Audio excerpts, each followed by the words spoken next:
Here's your complete 7-day Portugal itinerary. Here's everything we'll cover in this video.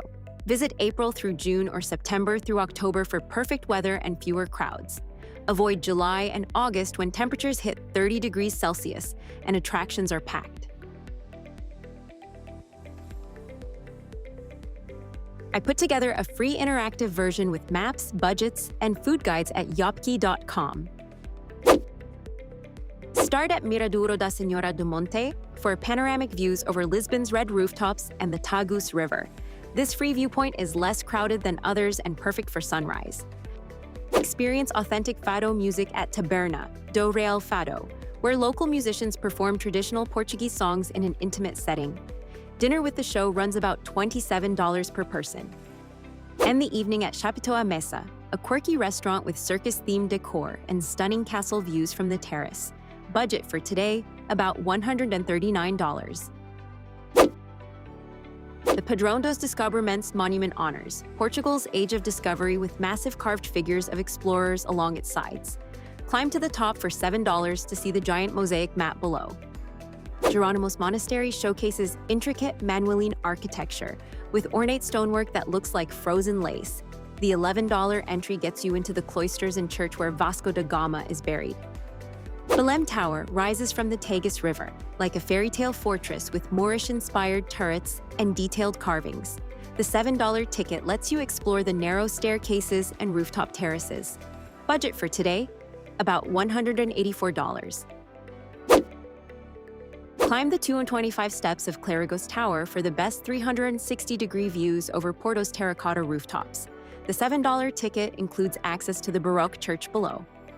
Porto Cathedral sits on a hilltop with Romanesque walls and a stunning Gothic cloister decorated with blue azulejo tiles. Entry is just $3 for the cloister and treasury. Café Majestic is an Art Nouveau masterpiece with ornate mirrors, carved wood, and Belle Époque elegance. A coffee and pastry here costs about $16, but the atmosphere is worth it. Budget for today, about $169. Walk across the upper deck of Dom Luís Dark Bridge for dramatic views of Porto and Vila Nova de Gaia below.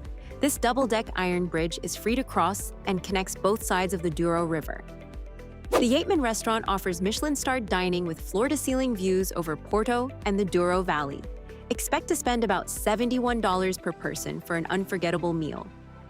Grab a Bifana pork sandwich at Mesa 325, a local favorite serving perfectly seasoned meat on crusty bread. It's only $13 and tastes exactly like what Porto locals eat. Budget for today, about $249. Bolo Market is a restored 1914 market hall where vendors sell fresh produce, flowers, and traditional Portuguese products. Budget about $16 for tasting local cheeses, cured meats, and snacks.